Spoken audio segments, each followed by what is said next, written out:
ఈ వీడియోలో Bangladesh and మియాన్మార్లో India ఆడుతున్న గేమ్ ఏంటి, భారత్లో జరుగుతున్న ఉద్యమాలు, వారి వెనుక ఉన్న డ్రగ్ కార్టల్స్ అండ్ భారత్కు వ్యతిరేకంగా పనిచేసే ఉగ్రవాదులు, వీరందరూ ఎలా లింక్ అయి ఉన్నారు.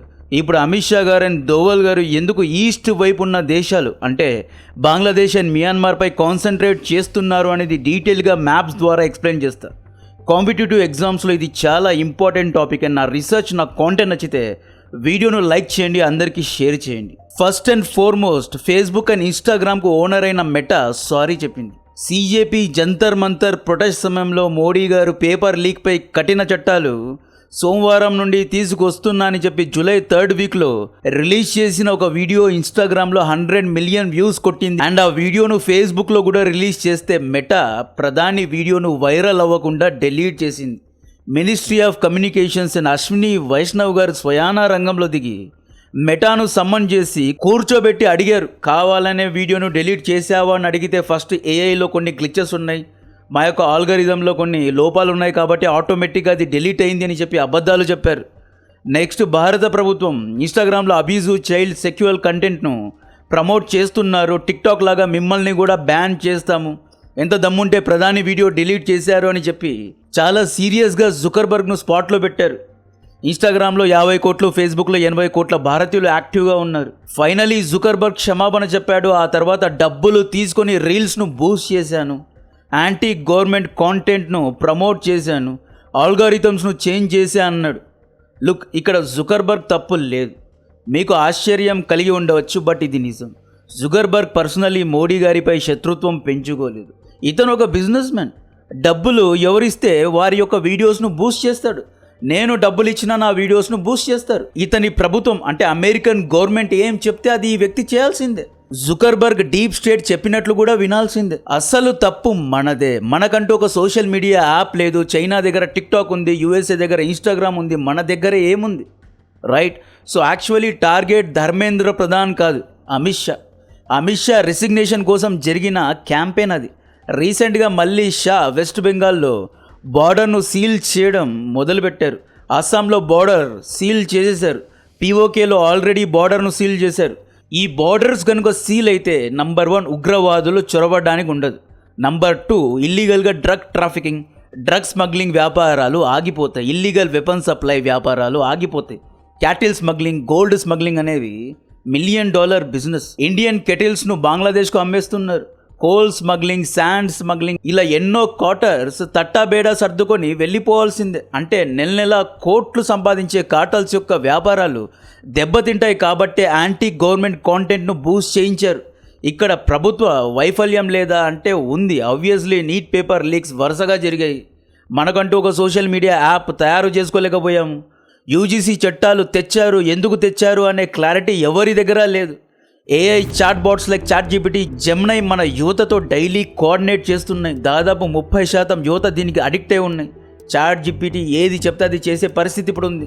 ఈ చాట్ బాట్స్ యువతకు గైడ్ లాగా, మెంటర్ లాగా మారుతున్నాయి and they are setting narratives. దీని గురించి యాక్షన్ తీసుకోవడంలో గవర్నమెంట్ అట్టర్ ఫెయిల్యూర్ అయింది. Next time ChatGPT anti government నేరేటివ్ను బూస్ట్ చేస్తే మళ్ళీ శామ్ ఆల్ట్మెంట్ను సమ్మన్ చేసి క్షమాపణలు చెప్పించుకుంటే ఎటువంటి యూజ్ లేదు. అంటే తెలిసే ఎన్నో తప్పులు మన ప్రభుత్వం కూడా చేస్తోంది. స్టూడెంట్స్లో కోపం ఉంది, ఎస్ ఉంది. ప్రొటెస్ట్ అనేది జెన్యూన్గా జరిగింది, ఎస్ కొంతవరకు జెన్యూన్గానే జరిగింది. యాంటీ గవర్నమెంట్ కాంటెంట్ బూస్ట్ అయిందా, ఎస్ ఆబ్వియస్లీ బూస్ట్ అయింది. ఎవరు బూస్ట్ చేశారు అంటే ఈ అమిత్ షా గారి బార్డర్ సీలింగ్ వల్ల వ్యాపారాలు కోల్పోతున్న కార్టల్స్ బూస్ట్ చేశారు అని చెప్పి వార్తలు వస్తున్నాయి. ఈ కార్టల్స్ బంగ్లాదేశ్ మియాన్మార్ బార్డర్లో వ్యాపారాలు చేసుకుంటున్నారు కాబట్టే ఇక్కడ మనం కాన్సన్ట్రేట్ చేస్తున్నాం. అంటే ఈస్ట్ వైపు కాన్సన్ట్రేట్ చేస్తున్నాం. ఫస్ట్ ఇండియా మియాన్మార్ బార్డర్ దగ్గరకు వస్తా. మనం 1600 కిలోమీటర్ల బార్డర్ మియాన్మార్తో షేర్ చేసుకుంటున్నాం. ఈ బార్డర్లో 500 కిలోమీటర్లు డిస్ప్యూటెడ్, అంటే ఇది ఇండియాకు లేదా మియాన్మార్కు చెందినది కాదు. అంటే ఎవరిది అనే క్లారిటీ ఎవరి దగ్గర లేదు. ఇది ఓపెన్గానే ఉంది. ఈ బార్డర్ను సీల్ చేయాలి అంటే బార్డర్ డిస్ప్యూట్స్ను రిజాల్వ్ చేయాలి. టైం లైన్ చూసుకోండి. March 13th మాథ్యూ వాండెక్ అరెస్ట్ అయ్యాడు. వాండెక్ ఎవరు? CIA agent. వాండెక్ యుఎస్ఏ నుండి కోల్కతాలో దిగి అక్కడి నుండి కొత్త పెళ్లి కొడుకుల అంటే ఒక అల్లుళ్ళ మణిపూర్, మిజోరం బార్డర్ నుండి మియాన్మార్లో దూరి మియాన్మార్ మిలిటరీ జుంటా యొక్క ప్రెసిడెంట్ అయిన మిన్ ఆంగ్ గారి ఎనిమీస్కి అడ్వాన్స్డ్ డ్రోన్ టెక్నాలజీ నేర్పిస్తున్నాడు. ఈ డ్రోన్ టెక్నాలజీ నేర్పించడానికి 6 మంది యుక్రెయిన్ సైనికుల్ని కూడా ఏసుకెళ్ళాడు. మే 13వ తేదీ మియాన్మార్ ప్రెసిడెంట్ను భారత్ పిలిపించింది. రండి, చాలా పెద్ద కుట్ర జరిగింది అని కూర్చోబెట్టి వ్యాండేక్ గాడు నిన్ను గద్దె నుండి దింపడానికి పలానా పనులు చేశాడు, నీ సీట్కి ఎసరు పెట్టాడు, రష్యా ఇంటెలిజెన్స్ మీద వీడిని అరెస్ట్ చేశాము, బొక్కలో పెట్టాము, విచారిస్తున్నాము, ఇండియా మియాన్మార్ బార్డర్ ఓపెన్గా ఉంది కాబట్టే టామ్ వ్యాండేక్, హారీ లాంటి వాళ్ళు మన దేశాల్లో దూరుతున్నారు, మాపైనే కూకు ప్లాన్ చేస్తున్నారు అని చెప్పి విన్ విన్ డీల్ లాగా 500 కిలోమీటర్ల ల్యాండ్ మాకు ఇచ్చేస్తే నీట్గా బార్డర్ వేసి surveillance, electric fencing, drones surveillance అన్నీ మేమే కట్టుకొని ఈ బార్డర్ను టైట్ చేస్తాము అని చెప్పి ఒప్పించుకున్నాం. కట్ చేస్తే ఇప్పుడు మియాన్మార్ ల్యాండ్ స్వాప్ చేయడానికి రెడీగా ఉంది. వెరీ సూన్ ఈ బార్డర్ను కూడా సీల్ చేస్తారు. ఇది క్లోజ్ అయితే మియాన్మార్ నుండి రోహింగ్యాలు దూరి డెమోగ్రఫిక్ చేంజెస్ చేయడానికి ఉండదు. ఈ ఏరియాను గోల్డెన్ ట్రయాంగిల్ అంటారండి, మియాన్మార్, లావోస్, కంబోడియా. ఈ బార్డర్ను ఇక్కడ అడవి ప్రాంతం ఎక్కువగా ఉంటుంది. ఇక్కడి అడవుల్లో ఓపియం, చెరస్ అంటే ఈ తెల్ల పౌడర్, ఇలా డిఫరెంట్ వెరైటీస్ ఆఫ్ అంటే ప్రీమియం క్వాలిటీ వెరైటీ ఆఫ్ డ్రగ్స్ను ఉత్పత్తి చేస్తారు. మియాన్మార్ బార్డర్ నుండి ఇండియాకు, పంజాబ్, కేరళ, ఈవెన్ తెలంగాణ, కర్ణాటక వరకు సప్లై జరుగుతుంది. ఇది చాలా పెద్ద నెట్వర్క్. ఈ కార్టల్ ఇప్పుడు క్రిప్టో ద్వారా సెటిల్మెంట్స్ కూడా చేసుకుంటోంది. క్రిప్టో పుణ్యమా అని చెప్పి ఎన్నో ఇల్లీగల్ కార్టల్స్ ఇప్పుడు వేడి మీద ఉన్నాయి. డార్క్ వెబ్లో బయింగ్ అండ్ సెల్లింగ్ జరుగుతోంది. గోల్డెన్ ట్రయాంగిల్లో ఇంకొక పెద్ద బిజినెస్ గోల్డ్ స్మగ్లింగ్. ప్రపంచంలోనే India 2nd largest gold purchaser.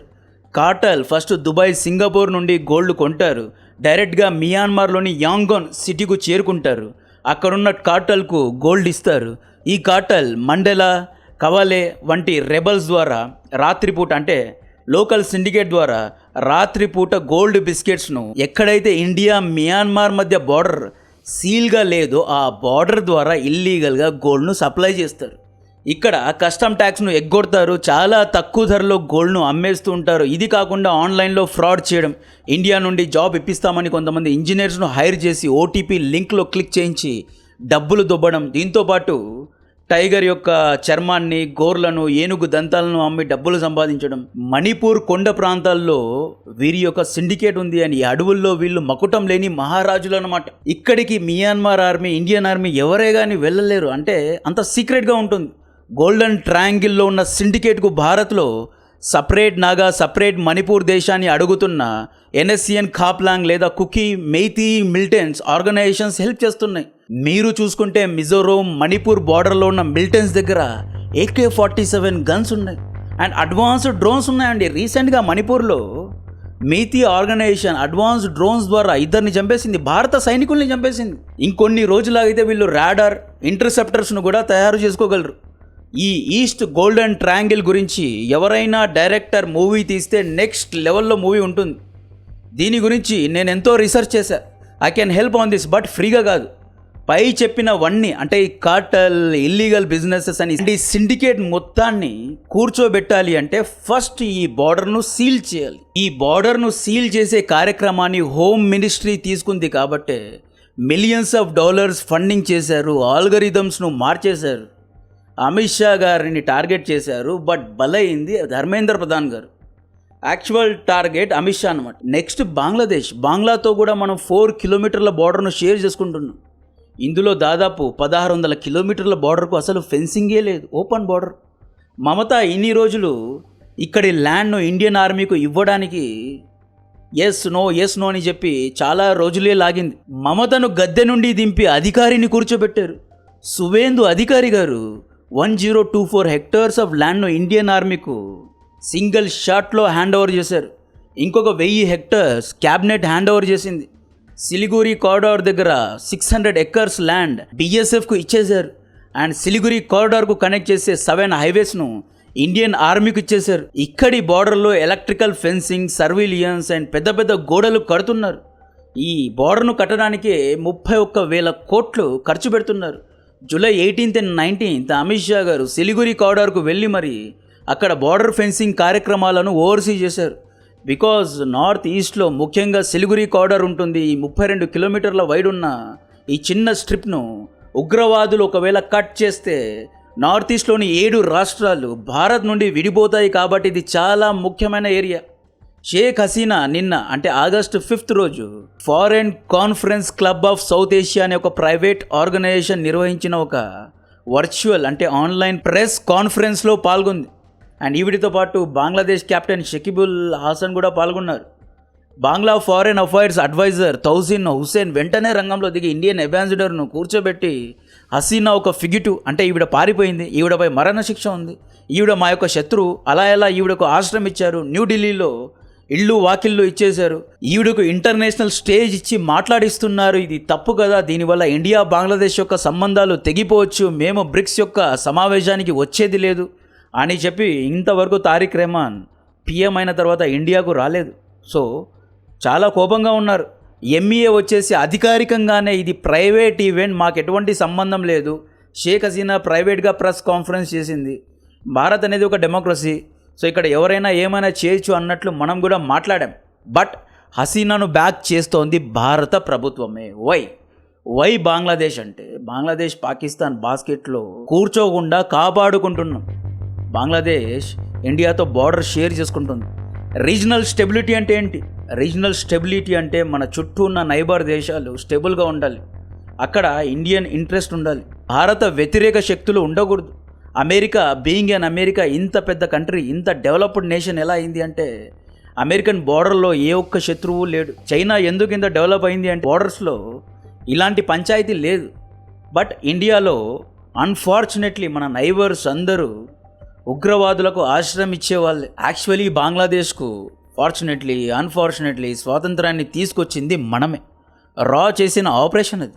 But ఇస్లాం అనే పేరు మీద, మతం అనే పేరు మీద గత 30 ఏళ్ల నుండి పాక్ ముల్లాలు బంగ్లాదేశ్లోని అన్ని పెద్ద మద్రసాల్లో దూరి యువత యొక్క బ్రెయిన్ వాష్ చేయడం మొదలుపెట్టారు. ఇండియా ఒక శత్రుదేశం అని చెప్పి ప్రచారాలు చేశారు. ఇప్పుడు బంగ్లాదేశ్లో పాకిస్తాన్ బ్యాక్డ్ జమాతే ఇస్లామీ పార్టీకు 40% ఓట్ షేర్ ఉంది. హిఫాజతే ఇస్లాం, అల్ఖైదా యొక్క అఫిలియేటెడ్ గ్రూప్స్, రోహింగ్యా గ్రూప్స్, ఇలా భారత విరోధ కార్యక్రమాలు చేసే ఉగ్రవాద సంస్థలు ఎన్నో బంగ్లాదేశ్లో పుట్టాయి. బంగ్లాదేశ్ ఇప్పుడు యాంటీ ఇండియాకు సేఫ్ హెవెన్గా మారింది. మనం కనుక హసీనాను మళ్ళీ బంగ్లాదేశ్కు ప్రధానిగా కూర్చోబెట్టామా ఈ ఆర్గనైజేషన్స్ మొత్తాన్ని బ్యాన్ చేయొచ్చు. కాబట్టే హసీనాను చూసి భయపడుతున్నారు. ఈవిడ యాక్చువల్లీ లియబిలిటీ కాదు. 5 years తర్వాత షీజ్ అసెట్ టు ఇండియా. ఇప్పుడు తారిక్ రెహమాన్ పాలన పట్ల అక్కడి ప్రజలు అందరూ సంతోషంగా లేరు. మళ్ళీ వి వాంట్ హసీనా అంటున్నారు. హసీనాను తిరిగి తీసుకురావాలని ప్రొటెస్ట్ జరుగుతోంది. హసీనా ఏమంటుంది అంటే తనపై మరణశిక్షను తీసేయాలి, మళ్ళీ నేను బంగ్లాదేశ్కి వస్తా, బంగ్లాదేశ్లో డెమోక్రసీని తీసుకొస్తా, బంగ్లాదేశ్లో ఉన్న ఇస్లామిక్ గ్రూప్స్ను బ్యాన్ చేయిస్తా, అవామీ పార్టీపై బ్యాన్ను ఎత్తేయండి, అవామీ కార్యకర్తలను జైలు నుండి రిలీజ్ చేయండి అని చెప్పి ఈవిడ కోరింది. షేక్ హసీనా కొడుకేమంటాడు అంటే ఒకవేళ 5 years లోపు మళ్ళీ షేక్ హసీనా బంగ్లాదేశ్కు వెళ్ళలేదా బంగ్లాదేశ్ను మరో పాకిస్తాన్ లాగా మార్చేస్తారు అని చెప్పి అంటున్నారు. అందుకే అజిత్ దోవల్ గారు, అమిత్ షా గారు చాలా సీరియస్గా ఈస్ట్ వైపు కాన్సన్ట్రేట్ చేస్తున్నారు. హసీనా అండ్ హసీనా యొక్క అవామీ పార్టీను బ్యాక్ చేస్తున్నారు. సో ఈ విధంగా ఈస్ట్ సైడ్ బార్డర్ను సీల్ చేస్తున్నారు. కాబట్టే ఇల్లీగల్ కార్టల్స్, గోల్డ్ కార్టల్స్ వీళ్ళందరూ చాలా సీరియస్గా ఉన్నారు. బంగ్లాదేశ్ బార్డర్లో మోటార్ సైకిల్ సిండికేట్ ఉంది, అంటే స్కూటర్ ద్వారా గోల్డ్ స్మగ్లింగ్ చేసే బ్యాచ్. క్యాటల్ సిండికేట్ ఉంది, అంటే భారత్లోని ఆవులను, అంటే పాలు ఇవ్వలేని ఆవులను బంగ్లాదేశ్లో అమ్మేస్తున్నారు. కోల్ శాండ్ సిండికేట్ ఉంది. మమతా బెనర్జీ గారి రాజ్యంలో లాస్ట్ 15 yearsలో కోట్లలో డబ్బు సంపాదించిన ఈ కార్టల్స్ స్వేంద్ అధికారి ఎంట్రీ తర్వాత వ్యాపారాల్లో ఈగలు దోమలు తోలుకుంటున్నారు. కాబట్టి దే ఆర్ టార్గెటింగ్, అంటే చాలా పెద్ద మొత్తంలో డబ్బులు ఇవ్వడానికి రెడీగా ఉన్నారు. వీళ్ళందరి హెడ్ గోల్డెన్ ట్రయాంగిల్లో కూర్చున్నాడు. అతని వెనక చైనా ఉందా, లాస్ ఉందా, కంబోడియా ఉందా అనేది ఎవరికి తెలియదు. అడవుల్లో ఎక్కడో వాడు ఉంటాడు. ప్రీమియం క్వాలిటీ డ్రగ్స్ తయారు చేయడం, దుబాయ్ సింగపూర్ నుండి గోల్డ్ స్మగ్లింగ్ చేయడం, ఆయుధాలను స్మగ్లింగ్ చేయడం, ఈ విధంగా ఈ బంగ్లాదేశ్లో చిన్న చిన్న cartels, syndicates, cattle smuggling, coal, sand, ఈ విధంగా బంగ్లాదేశ్ ప్రధాన సమస్య ఉగ్రవాదులు ఎంట్రీ ఇవ్వకూడదని చెప్పే బార్డర్స్ ను సీల్ చేస్తున్నారు. బికాస్ దీంట్లో ఎన్నో విషయాలు ఉన్నాయి. ఇంకొకసారి వీడియో చూస్తే మొత్తం డీటెయిల్ గా అర్థమవుతుంది. క్లారిటీ వచ్చింది అనుకుంటున్నా. వీడియో నచ్చితే ఒక లైక్ కొట్టండి. ఈ వీడియో కోసం రీసెర్చ్ చేయడానికి 4 hours పట్టింది. ఫేస్ చూపించి వీడియోస్ ఎవ్రీ 2 months వన్స్ అలా వస్తూ ఉంటాయి. జస్ట్ యూట్యూబ్ చెక్స్ నుండి తప్పించుకోవడానికి అక్కడక్కడ ఫేస్ ఉంటుంది. మిగతా మొత్తం వీడియోస్ ఇలాగే యానిమేషన్స్ అండ్ మ్యాప్స్ తోనే ఉంటాయి. జై హింద్.